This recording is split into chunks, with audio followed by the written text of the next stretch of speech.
आज ही मेरी शादी हुई थी, लेकिन विदाई के समय मेरी माँ ने कहा, नेहा, अपने पति को शादी की पहली रात अपने पास मत आने देना। अगर शादी की पहली रात वह तेरे करीब आ गया तो वह तुझे तलाक दे देगा। इसलिए मेरी इस बात का ध्यान रखना कि तेरा पति तुझे ना छोड़े। मैं हैरान होकर अपनी माँ को देखने लगी। मेरी माँ ने कहा, बस मेरी यही बात मान लो। अभी फिलहाल जितनी तुझे से कोशिश हो सके अपने पति से दूर रहना। मैंने कहा, लेकिन मम्मी, ऐसा क्यों? वह मेरा पति है और वह क्यों मानेगा? और फिर गौतम ने कितनी जिद के बाद मुझे पाया है, फिर वह भला मेरे करीब क्यों नहीं आएगा? और फिर मेरी माँ ने मुझे ऐसी हकीकत बताई कि मैं कांप कर रह गई। मैंने कहा, माँ, आपको यह शादी नहीं करवानी चाहिए थी। आपको कम से कम गौतम की जिंदगी बर्बाद करने से पहले एक बार तो सोचना चाहिए था। जब यह सच्चाई गौतम को पता चलेगी तो उनका पूरा घर ही बर्बाद हो जाएगा। यह आपने अच्छा नहीं किया। मेरी आंखों में आंसू आ गए थे। मेरी माँ ने मेरी यह सच्चाई मुझसे क्यों छुपाई थी? मेरी माँ ने कहा, यह शादी गौतम की जिद पर हुई है। मैंने तो इस रिश्ते के लिए पहली बार में ही मना कर दिया था, लेकिन उन लोगों ने जब नहीं माना तो मैंने भी सोचा, अच्छा है, तू भी अपने घर की हो जाएगी। हो सकता है समय गुजरने के साथ साथ तेरी जिंदगी में भी खुशियों के रंग भर जाए, क्योंकि तू कब तक हमारी दहलीज पर बैठी रहती? मैं क्या करती? उदास मन से ससुराल चली आई। मैंने ऐसा ही किया, पति को करीब ना आने दिया। सुहाग रात के कमरे में वह बेड पर बैठा मेरे हुस्न की तारीफें कर रहा था, और जैसे ही उसने मेरा हाथ छुआ मैंने उसे पीछे की तरफ ढकेल दिया। वह हैरान हुआ। मेरा पति गौतम मुझे वजह पूछने लगा तो मैंने रोना धोना मचा दिया, लेकिन मैंने कुछ नहीं बताया। फिर एक दिन मेरे पति गौतम को जब पूरा राज पता चल गया तो मैं किसी को मुंह दिखाने के काबिल नहीं रही, क्योंकि मैं गौतम के कमरे में बेड पर बैठी थी और वह मेरे सामने बैठा मुझे बड़ी हैरत से देख रहा था। मेरा पूरा शरीर इस समय बुरी तरह से कांप रहा था। मैं पूरी तरह बर्फ की तरह ठंडी पड़ चुकी थी। सामने बैठे मेरे पति की तेज नजरें मुझे अपने शरीर के आर पार होती महसूस हो रही थी। वह कहने लगा, क्या बात है नेहा, क्या यह शादी तुम्हारी मर्जी से नहीं हुई है? मैंने अपनी नजरें उठाई और उसे देखा। मैं अपने आंसुओं को रोकने की कोशिश कर रही थी। मेरे होठ बुरी तरह से कांप रहे थे और वह बड़े सख्त और गुस्से भरे शब्दों में मुझसे वजह पूछ रहा था। मैं चाहकर भी बोल नहीं पा रही थी कि असल वजह क्या है। उसने दोबारा से मुझे दहाड़ते हुए पूछा, नेहा, मैंने कुछ पूछा है तुमसे? उसकी इस तरह की दहाड़ पर मैं पूरी तरह घबरा गई थी और जोर से रोने लगी लेकिन सामने वाला शायद पक्का इरादा कर चुका था कि मुझसे जवाब लिए बिना मुझे छोड़ेगा नहीं। गौतम ने फिर तेज आवाज में कहा, यह रोना धोना बंद करो और बताओ मुझे इनकार की वजह क्या है। अगर तुम यह सोच रही हो कि आज की रात मैं तुम्हारे यह आंसू देखकर पिघल जाऊंगा और आज की रात तुम्हारे करीब नहीं आऊंगा, तो यह तुम्हारी गलतफहमी है और इस गलतफहमी को अपने दिल से निकाल दो। यह कहकर उसने मेरा हाथ अपने हाथ की सख्त पकड़ में लिया जो बुरी तरह से कांप रहा था। मैंने अपना हाथ खींचने की कोशिश की तो वह मेरे और भी करीब आ गया। कहने लगा, क्यों नेहा, क्यों मेरा इम्तिहान ले रही हो? मेरी पसंद के शादी के खूबसूरत जोड़े में सजी मेरे सामने बैठी हो और मुझे खुद के करीब भी नहीं आने दे रही हो। आखिर मैंने ऐसा कौन सा पाप कर दिया है? ऐसी कौन सी गलती की है जो तुम मुझसे यूं दूर भाग रही हो? आज हमारी शादी की पहली रात है। इस शादी को लेकर लड़के और लड़की के दिल में कितने अरमान होते हैं और तुम आज की रात मुझे खुद के करीब क्यों नहीं आने दे रही हो? आखिर इस सब की वजह क्या है? मुझे कम से कम वजह तो बताओ। हो सकता है मैं तुम्हारी मुश्किल को हल कर दूं। मैं फरिश्ता नहीं हूँ नेहा। जो लड़की मेरे लिए हर तरह से जायज हो चुकी हो, उसे यूं सजा सवरा बस देखकर अपना जी जलता रहा। मैं बड़ी मुश्किल से यह समय काट रही थी। हर रोज तुम्हारी संगत के सपने देखे हैं। धीरे धीरे गौतम के कहने का अंदाज नशीला होने लगा था। वह मेरे चेहरे पर झूलते बाल को बड़ी प्यार से देख रहा था और मेरा दिल धड़कना भूल गया था। जितना वह आज बेताब नजर आ रहा था, मेरे लिए उसे रोकना और भी कठिन इम्तिहान बनता जा रहा था। लेकिन मैं मौजूद थी। जो राज मेरी माँ ने मुझे बताया था, अगर मेरा वह राज गौतम जान जाता तो मेरी जान ले लेता, मुझे तलाक दे देता। गौतम ने मुझे सोने की चैन मुंह दिखाई में दी, जिसे पहनाते हुए उसकी उंगलियां बेखुदी से मेरे गले पर रेंगने लगी थी। एक करंट था जो मेरे पूरे शरीर में लग गया। मैंने झट से इसका हाथ पीछे झटक दिया और खुद भी पीछे हट गई। मैंने कहा, प्लीज गौतम, मेरी बात समझने की कोशिश करो। गौतम ने कहा, मुझे बस 1 महीने का समय दे दो। मैंने विनती करते हुए कहा, लेकिन गौतम। पर तो नशा सवार था, वह कुछ भी सुनने के मूड में नहीं था। कहने लगा, वजह बताओ मुझे, वरना मैं जबरदस्ती पर उतर जाऊंगा। तुमसे अपना हक वसूल कर लूंगा, तब भी तुम मुझसे सवाल नहीं करोगी। वह भी शायद ठान कर बैठा था कि मेरी बात नहीं मानेगा। लेकिन गौतम की इतनी नजदीकियां मेरे लिए कौन सी नई आजमाइश लाने वाली थी, वह मैं जानती थी, लेकिन मैं उसे रोक नहीं सकती थी। जैसे जैसे वह मेरे करीब बढ़ रहा था, मेरी हालत खराब होने लगी थी। मैं इस कदर बदहवास और परेशान थी कि वही बेहोश होकर बेड पर गिर गई। मेरे कानों में गौतम की आवाज़ गूंज रही थी। वह मुझे नेहा नेहा पुकार रहा था, मुझे बाजू से हिलाते जा रहा था। शायद उसे अंदाजा नहीं था कि मैं होशो हवास खो बैठी हूँ। शायद मैं होश से बेगाना हो रही थी, या फिर ये उन दवाओं का असर था जो फेरों के बाद अपनी माँ की बातें सुनकर मैंने खाई थी। जो खुलासा मेरी माँ ने मुझ पर किया था, मैं चाहकर भी अपने पति को अपने करीब नहीं आने देना सकती थी। यह भी नहीं था कि मेरी जिंदगी में कोई दूसरा मर्द था। मुझे गौतम बेहद पसंद था। यह बात भी नहीं थी कि अतीत में मेरे साथ कोई ऐसा हादसा पेश आया था कि मुझे इस राज के खुल जाने पर डर था। ऐसा कुछ नहीं था। लेकिन जो समस्या मेरे साथ थी, वह शायद ही किसी लड़की के साथ हो। खैर, जब मुझे होश आया तो मैं हॉस्पिटल के कमरे में थी। मेरी सास और गौतम मेरे पास खड़े थे। मेरी सास मुझसे मेरी खैरियत पूछ रही थी। लेडी डॉक्टर ने कहा कि अब यह बिल्कुल ठीक है, आप इन्हें घर ले जा सकते हैं। कुछ देर में हम घर आ गए। मेरी सास मुझसे आराम करने का कहकर मेरे कमरे में छोड़कर चली गई। मैं अपने बेड पर लेट गई। घर पर अब भी मेहमान मौजूद थे। शादी वाला घर था। मेहमानों का होना तो कोई बड़ी बात नहीं थी। मुझे गौतम के दोस्तों की बातों की आवाज़ आ रही थी, जो गौतम से मजाक कर रहे थे कि एक ही रात में ऐसा भी तुमने अपनी पत्नी के साथ क्या कर दिया कि बेचारी बेहोश हो गई। अरे, नाजुक सी लड़की थी, प्यार मोहब्बत से काम लेना चाहिए था, और तुमने तो उस नाजुक से फूल को मसल कर ही रख दिया। लोगों को तो बातें बनाने का मौका मिल गया था। पता नहीं सब लोग क्या समझ रहे थे। मुझे अपने अंदर शर्मिंदगी सी महसूस हो रही थी। मेरी वजह से गौतम सबके सामने शर्मिंदगी उठा रहा था। कोई कह रहा था, 4 दिन अब कमरे की तरफ भी मत जाना। कोई मेरे सास से कह रहा था, आप खुद दुल्हन के पास रहिए। गौतम की शक्ल देखकर कहीं दुल्हन फिर से बेहोश न हो जाए।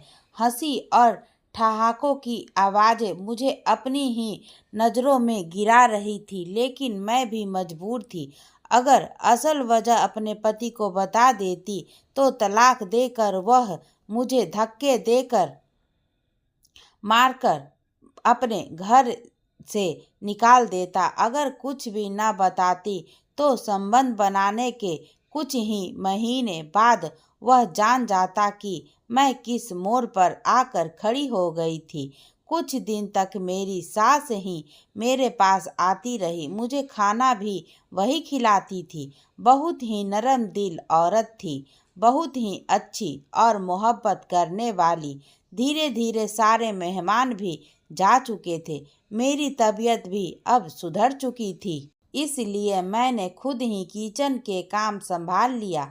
हालांकि मेरी सास ने मुझे बहुत मना किया था। गौतम बहुत चुप चुप सा था, खाने के बीच में मुझे सिकवा भरी नज़रों से देखता रहता। मेरी ससुराल में बस मेरी सास और मेरे पति ही रहते थे। गौतम मेरी सास की इकलौती औलाद था। वैसे तो सब मेहमान जा चुके थे, लेकिन मेरी सास ने अपने दोस्त और उसकी बेटी को अपने पास ही रोक लिया था। मेरे सास के दोस्त की बेटी मेरी ही उम्र की थी, उसके बीए के पेपर हो चुके थे, इसलिए माँ बेटी ने महीना भर यही रहने का प्लान बनाया हुआ था। सोनी खूबसूरत भी बहुत थी, और जो बात मुझे खटकती थी वह यह थी कि वह गौतम के साथ बेधड़क अंदाज में रहती थी और गौतम से हंस हंस कर बातें करती थी। उस दिन भी खाने की टेबल पर सोनी गौतम से न जाने कहाँ कहाँ की बातें किए जा रही थी, लेकिन गौतम तो उसकी बातों पर ध्यान ही नहीं दे रहा था। वह बस लिए दिए ही जवाब दे रहा था। उसकी नज़रें तो मुझ पर ही जमी हुई थी। जवाब में मुझे कुछ नहीं कह रहा था, लेकिन उसकी नज़रें जो कुछ मुझसे कहती थी, मैं जानकर भी अनजान बन जाती थी। रात को मैं किचन के काम निपटा रही थी। मेरी सास अपने कमरे में जा चुकी थी और उनकी सहेली और सोनी भी उन्हें के कमरे में जा चुकी थी। गौतम के इस छोटे से फ्लैट में बस दो ही कमरे थे, एक हॉल और एक डाइनिंग रूम था। मैं अभी बर्तन ही धो रही थी जब मुझे किसी की बेताब नज़रों ने उलझने पर मजबूर किया था। मैंने पलट कर देखा तो गौतम मेरे बिल्कुल पीछे खड़ा था। कहने लगा, नींद नहीं आ रही, सर में दर्द है, मुझे एक कप चाय बना दो नेहा। मैंने चाय की केतली गैस पर रख दी। मुझे लगा था कि वह चाय का कहकर बाहर चला जाएगा। मैं किचन के काम के समय दुपट्टा किचन के दरवाजे पर लटका कर ही काम करती थी, क्योंकि उस समय मैं किचन में अकेली होती थी। फिर घर पर ही कोई देवर जेठ ससुर नहीं थे, लेकिन गौतम इस तरह अचानक से किचन में आ जाएगा और मेरे पास खड़ा हो जाएगा, मुझे अंदाजा ही नहीं था। वह मेरी ओर तकी लगाए देख रहा था। जब मैं उसको अपनी तरफ गौर से देखती तो मुझे शर्म सी आने लगी थी। वह किचन के दरवाजे के पास खड़ा था, बिल्कुल वहीं पर मेरा दुपट्टा भी टंगा हुआ था। मैं वहां से दुपट्टा उतारकर अपने ऊपर डाल भी नहीं सकती थी। मेरी कोशिश थी कि जल्द से जल्द चाय बन जाए, लेकिन मुसीबत यह थी कि आज गैस चूल्हे को भी क्या हो गया था, इतना स्लो चल रहा था। शायद चूल्हे में कोई कचरा फंसा हुआ था। इतना स्लो चलता तो 15-20 मिनट चाय बनने में लग जाने थे, और 15-20 मिनट यूं ही खड़े रहना मेरे लिए मुश्किल हो रहा था। मैं बार बार गौतम की नज़रों से उलझ रही, दिल की धड़कनें मेरे काबू से बाहर थी। तभी अचानक मुझे गौतम की आवाज़ अपने कानों में सुनाई दी। गौतम कह रहा था, नेहा, तुम्हारे बाल कितने लंबे और खूबसूरत है। मैंने तो आज गौर किया है। वह थोड़ा सा और मेरी तरफ बढ़ चुका था। किचन छोटा था, इसलिए वह मेरे बहुत ही करीब पहुंच चुका था। मैं उस समय बहुत नर्वस हो रही थी। वह बिल्कुल मेरे सामने आकर खड़ा हो गया, मेरे चेहरे को गौर से देखने लगा। वह बोला, जानती हो, मैंने जब तुम्हें पहली बार अपने दोस्त की शादी पर देखा था, तुम्हारी मुस्कुराहट से तुम्हारे चेहरे पर पड़ने वाले डिम्पल ने मेरा दिल ही मुझसे छीन लिया था। मैं जब तक उस शादी के फंक्शन में मौजूद था, मेरी नज़र लगातार तुम पर थी। बस वही अपना दिल तुम पर ऐसा हरा कि जब तक रिश्ता पक्का नहीं हो गया, मेरा सुकून और चैन जैसे मुझसे छीन ही गया था। यह कहते ही हुए वह मेरे और भी करीब आ गया था।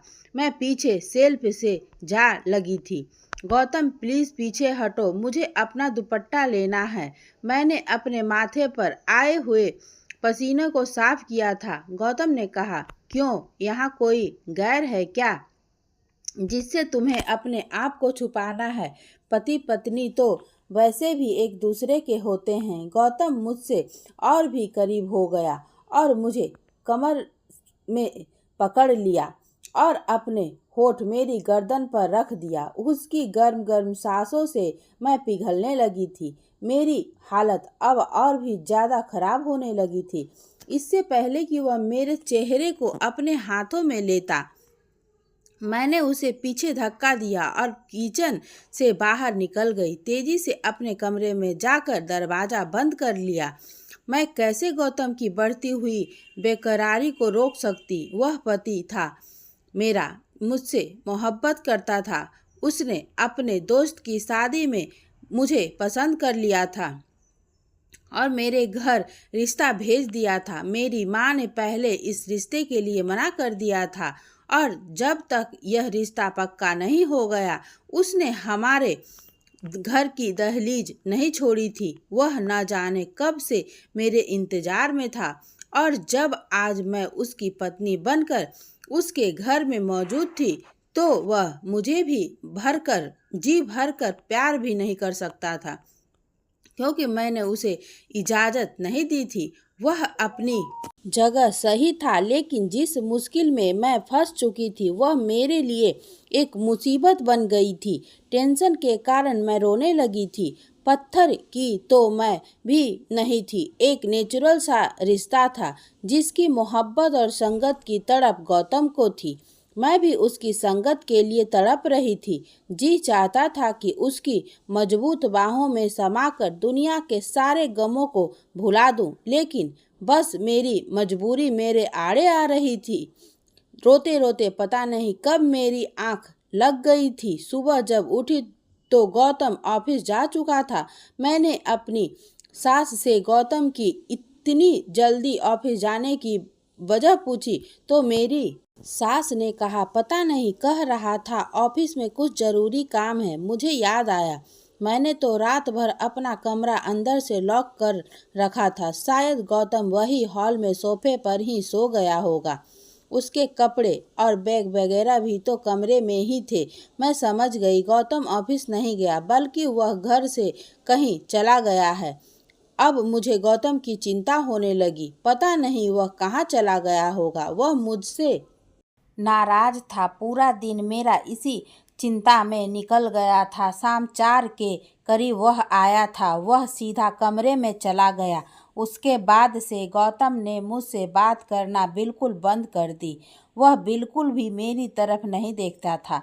एक बार जब उसके ऑफिस के कपड़ों पर प्रेस करने लगी तो उसने मेरे हाथ से छीन लिया। कहने लगा, मेरे काम करने की तुम्हें कोई ज़रूरत नहीं है। यह कहकर उसने अपने कपड़े सोनी को दे दिए। नाश्ते का भी उसी से कहने लगा। मैं बेचैन सी होकर रह गई थी। गौतम का रवैया शायद मेरे साथ ठीक ही था। वह कब तक मेरे साथ नरमी से रह सकता था, लेकिन मेरी जान पर उस समय बन आई जब मैंने सोनी को गौतम के आगे पीछे घूमते देखा। वह बड़ी खुशी से दौड़ दौड़ कर गौतम के सारे काम कर रही थी। हैरत तो मुझे यह देखकर भी हुई कि शाम को जब गौतम ऑफिस से वापस आता था, उस समय सोनी नई नवेली दुल्हनों की तरह तैयार होकर दरवाजे पर खड़ी रहती थी। जैसे ही गौतम अंदर आता, सोनी भागकर उसके करीब जाती, उसे मुस्कुराते हुए हेलो कहती और उसके हाथ से बैग ले लेती। जो जिम्मेदारी मेरी थी, वह बड़ी खुशी से सोनी निभा रही थी और मेरे अंदर तो जैसे आग ही लग रही थी, लेकिन मैं क्या कह सकती थी, क्योंकि गौतम खुद उसे इतनी अहमियत दे रहा था। शायद इसलिए कि जो वह चाहता था वह मैं पूरा नहीं कर सकती थी। बात यही तक रुकी रहती तो ठीक था। एक बार रात के समय मेरी आंख खुली तो मुझे बाहर डाइनिंग रूम से बातों की आवाज़ आ रही थी। जब मैं कमरे से बाहर निकली तो दोनों ही हंस हंस कर बातें कर रहे थे। सामने चाय के 2 कप भी पड़े हुए थे। मुझे देखकर सोनी की हंसी को तो ब्रेक लग गए थे, लेकिन गौतम बिल्कुल बेपरवाह सा बैठा हुआ था और सोनी से बातें करता रहा, जैसे उसे मेरे होने ना होने की कोई परवाह ही ना हो। मैं रोते हुए अपने कमरे में चली गई। मेरी जिंदगी धीरे धीरे बर्बाद हो रही थी। मेरा घर उजड़ रहा था, लेकिन मैं शायद जिंदगी के उस मोड़ पर खड़ी थी कि जहां आगे कुआं और पीछे खाई थी। अगर मैं हकीकत गौतम को बताती तब भी मेरा घर बर्बाद हो जाना था, और ना बताती तब भी यह सोनी नाम की लड़की मेरी जगह ले लेती। औरत सब कुछ सह सकती है, लेकिन सौतन का दुख नहीं। मेरे और गौतम के बीच जो कुछ भी था, मैं नहीं चाहती थी कि सोनी बीच में आए। इसलिए मैंने अपनी सास से कहा, सोनी को काफ़ी दिन हो गए हैं यहाँ आए हुए, वापस कब जाएगी। हालांकि सोनी की माँ को गए हुए काफ़ी दिन हो गए थे। सोनी यह सब कहकर रुक गई थी कि मैं कुछ दिन और यहाँ रुकना चाहती हूँ। मेरे सास कहने लगी कि मैं भी उसे कह चुकी हूँ कि अब तो तुम्हें आए हुए बहुत दिन हो गए हैं, तुम अब अपने घर जाओ। लेकिन यह गौतम है कि उसे मना किया जा रहा है। वह जाने का मन भी बनाती है तो गौतम उसे रोक लेता है। यह सुनकर तो मेरा दिल जैसे किसी ने मुट्ठी में जकड़ लिया था। गौतम क्यों चाहता था कि वह यहाँ से ना जाए। एक बार मैं किचन से बाहर आई तो दोनों ड्राइंग रूम में बातें कर रहे थे। मैं दरवाजे पर ही खड़ी हो गई। उनके बीच होने वाली बातें ही कुछ ऐसी थी जो मेरे होश उड़ाने के लिए काफ़ी थी। पहले मैं नहीं जानती थी कि उन दोनों के बीच क्या चल रहा है, लेकिन आज इस राज से पर्दा भी उठ चुका था। मैं तो इस गलतफहमी में जी रही थी कि गौतम मुझसे मोहब्बत करता था, लेकिन हकीकत तो शायद कुछ और ही थी, क्योंकि जो मैंने सुना था उसके बाद मेरे दिल में यह लग सा गया था कि मेरा पति मुझसे मोहब्बत करता। शायद यह शादी उसकी मजबूरी रही होगी, वरना मोहब्बत तो उसे सोनी से ही थी और सोनी उसके कहने पर ही यहाँ रुकी हुई थी। मैं रोते हुए अपने कमरे में चली गई। रात का खाना भी नहीं खाया। मेरी सास मेरे पास आई और कहने लगी, तुम खाना क्यों नहीं खा रही। मैंने सर दर्द का बहाना बना दिया। आधी रात मैंने रोक कर गुजारी थी। रात 2 बजे मुझे ड्राइंग रूम से फिर सरगोशियों की आवाज़ें आने लगी। मैं अपने कमरे से बाहर निकली तो ड्राइंग रूम का दरवाज़ा बंद था। मैंने ड्राइंग रूम की खिड़की से देखा तो मेरे होश उड़ गए। सोनी गौतम की बाहों में थी। अचानक मेरी आंख खुली थी। मेरी शरीर बुरी तरह से कांप रहा था। मैं पसीने से भीग चुकी थी। भगवान का धन्यवाद किया कि जो मैंने देखा वह एक सपना था। मैंने उठकर जल्दी से अपने कमरे से बाहर निकली। हॉल में खामोशी छाई हुई थी। मैं ड्राइंग रूम में गई। गौतम अपने लैपटॉप पर कोई काम कर रहा था।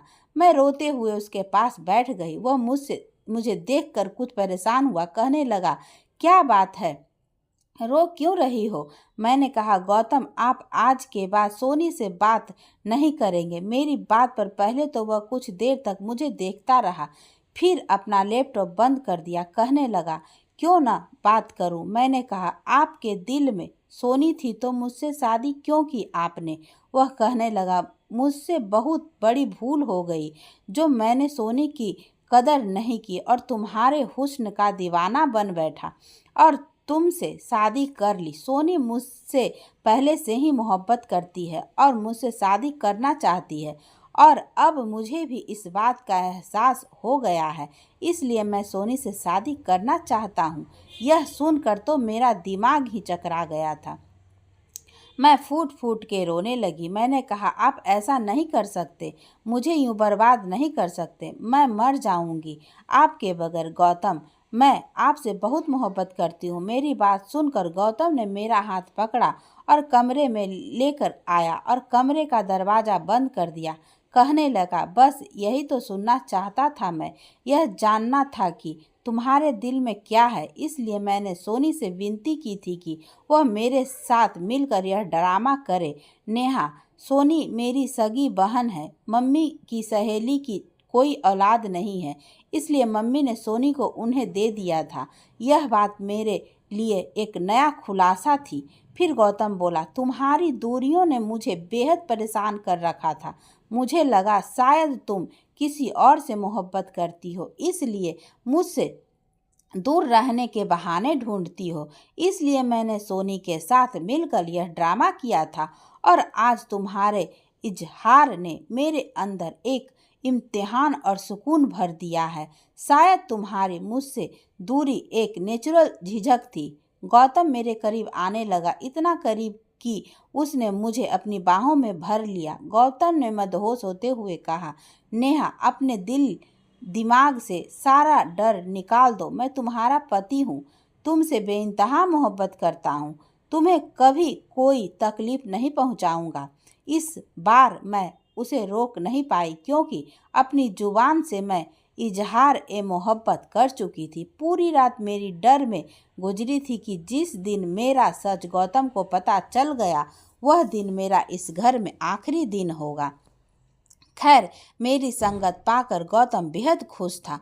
कुछ दिनों बाद सोनी भी वापस चली गई थी। बस मेरा दिल हर समय डर के साये में रहता था कि जब मेरी सच्चाई का पता गौतम को होगा तो मेरा क्या होगा। हमारी शादी को कुछ ही महीने गुजरे थे जब एक बार मेरी सास खाने के बीच कहने लगी, गौतम, मुझे जल्द से जल्द पोते या पोती की खुशखबरी सुनाओ। तुम मेरी इकलौती औलाद हो और मैं चाहती हूँ कि जल्द से जल्द दादी बन जाऊं। इस सुने आंगन में एक छोटे से बच्चे की किलकारियां गूंजे। यह सुनते ही मेरे हाथ से प्लेट गिर गई। मैंने जल्दी से प्लेट उठाई। गौतम ने मेरी तरफ देखकर कहा, क्या बात है नेहा, तुम इतनी परेशान क्यों हो रही हो। मैं उसे क्या जवाब देती, मेरी तो भूख ही मिट चुकी थी। फिर गौतम ने मुस्कुराते हुए अपनी माँ को तसल्ली दी, माँ, अभी इतनी भी जल्दी क्या है, आपको यह खुशखबरी भी जल्दी ही मिल जाएगी। लेकिन मेरी सास को तो बहुत ही जल्दी थी और शायद उनकी यह जल्दबाजी स्वाभाविक भी थी। उनके 2 ही तो बच्चे थे। सोनी को उन्होंने अपनी सहेली को दे दिया था, उसके पास सिर्फ गौतम था। ना जाने कितने वर्षों से यह घर सूना पड़ा हुआ था, इसलिए उन्हें बच्चों की बहुत ज़्यादा जल्दी थी। अपनी माँ के बार बार कहने पर गौतम मुझे एक लेडी डॉक्टर के पास ले गया। उसने बहुत से टेस्ट लिख कर दिए। मेरा दिल बेहद बेचैन था। जो भी हो रहा था अच्छा नहीं हो रहा था। मैंने डरते डरते गौतम से कहा, मम्मी को इतनी भी जल्दी क्या है बच्चों की। गौतम ने तो मेरा हाथ थाम कर बोला, नेहा, बच्चे तो मुझे भी बहुत पसंद है। मैं तो चाहता हूँ भगवान मुझे एक ही बार में 2 बच्चे दे दे। गौतम की बातें मेरा दिल दहलाने के लिए काफ़ी थी। जो हकीकत मेरी माँ ने मुझे बताई थी, मैं जानती थी कि मैं इस खुशी को गौतम को नहीं दे सकती। और जिस दिन यह बात गौतम को पता चली वह दिन मेरा इस घर में आखिरी दिन होगा। वह मुझे कभी भी सच्चाई के साथ स्वीकार नहीं करेगा। फिर वह समय भी आ गया था जिस दिन मेरा अल्ट्रासाउंड हुआ था। उस दिन मेरी रूह जैसे मेरे शरीर से निकल रही थी। जिस तरह से अल्ट्रासाउंड करने वाली बार बार मेरे चेहरे की तरफ देखती तो कभी अल्ट्रासाउंड की स्क्रीन की तरफ तो मेरी जान जाती हुई महसूस हो रही थी। मेरी आंखों से आंसू बहने लगे। मैंने डॉक्टर से विनती की कि वह मेरे बारे में मेरे पति को कुछ न कहे, लेकिन वह कहने लगी, यह तुम कैसी बातें कर रही हो, हमें यह न ऑर्डर नहीं है, और वैसे भी अगर मैं नहीं बताऊंगी तो कोई और अल्ट्रासाउंड वाला बता देगा। यह बात ज़्यादा दिनों तक छुप नहीं सकती। भलाई इसी में है कि आप अपने पति को खुद ही सच्चाई बता दें। मैं उससे विनती करने लगी कि मेरा घर टूट जाएगा, लेकिन शायद मेरी किस्मत ही खराब थी। मेरी रिपोर्ट गौतम तक पहुंच गई थी। जैसे ही लेडी डॉक्टर ने वह रिपोर्ट देखी तो मुझे हैरत से देखने लगी और उसने मेरे रिपोर्ट की सारी सच्चाई गौतम को बता दी। और मैं यूं ही थी कि पत्थर की तरह कुर्सी पर बैठी हुई थी। मेरा सच गौतम को पता चल चुका था। गौतम के बदलते हाव भाव और बदलती रंगत मेरी जान निकाल रही थी। घर जाते ही मेरी सास ने गौतम से मेरी रिपोर्ट के बारे में पूछने लगी तो गौतम कहने लगा, अभी डॉक्टर ने कुछ नहीं बताया है। यह सुनकर मुझे थोड़ी राहत मिली, क्योंकि अगर मेरी सास को पता चल जाती तो उसी वक्त मेरे हाथ पकड़कर मुझे घर से निकाल देती। मैं चुपचाप अपने कमरे में चली गई थी। उस समय मेरी बेचैनी अपने चरम सीमा पर थी। मेरी जान निकली हुई थी। गौतम न जाने कमरे में आकर मुझे कौन सी सजा सुनाने वाला था। गौतम जब कमरे में आया तो उसकी आंखें लाल थी। मेरा दिल था कि धड़कना भूल गया हो। मेरे आंसू बह रहे थे। वह मेरे पास आकर बैठ गया। कुछ देर मुझे खामोशी से देखता रहा। उसने जुबान से तो कुछ नहीं कहा, लेकिन नजरें जैसे बहुत कुछ कह रही थी कि इतनी बड़ी बात मुझसे क्यों छुपाई। मैं बस लगातार आंसू बहा रही थी। मैंने खुद को तकदीर के हवाले कर दिया था।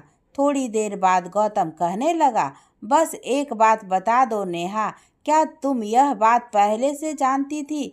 मैंने ना में सिर हिला दिया। मैंने कहा, मेरी माँ ने मुझे शादी की रात फेरों से कुछ देर पहले ही यह बात बताई थी। यही वजह थी कि मैं आपको अपने करीब आने से रोक रही थी, ताकि आप यह सच जानकर मुझे तलाक ना दे दो।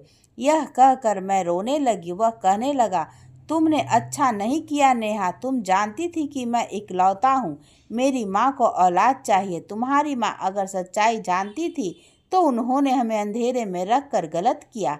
यह कहकर गौतम कमरे से बाहर चला गया। पूरी रात वह कमरे में नहीं आया था। मेरी माँ ने मुझे शादी की रात रोते हुए यही तो बताई थी कि मेरे अंदर जन्म कि यह सब मेरे लिए आसान था, लेकिन मैं तुम्हें भी नहीं छोड़ सकता था। इस सब में तुम्हारा कोई कसूर नहीं है। यह कहकर गौतम ने मुझे अपने सीने से लगा लिया। मैं दुनिया की सबसे खुश नसीब औरत हूँ जिसे गौतम जैसा पति मिला। आज हमारी शादी को 5 साल गुजर चुके हैं। सोनी को भी शादी हो चुकी है और उसने 2 जुड़वा बेटों को जन्म दिया था। एक बेटा सोनी ने मुझे और गौतम को दे दिया। मैंने खुशी खुशी सोनी के बेटे को अपना लिया था। अब गौतम, मैं और मेरी सास बहुत ही खुश हैं। उस बच्चे को पाकर ऐसा लगता है जैसे हमारा परिवार अब पूरा हो चुका है। दोस्तों, मैं उम्मीद करती हूँ कि यह कहानी आपको पसंद आई होगी। कहानी पसंद आई हो तो लाइक करें, चैनल पर नए हैं तो चैनल को सब्सक्राइब करें। धन्यवाद दोस्तों।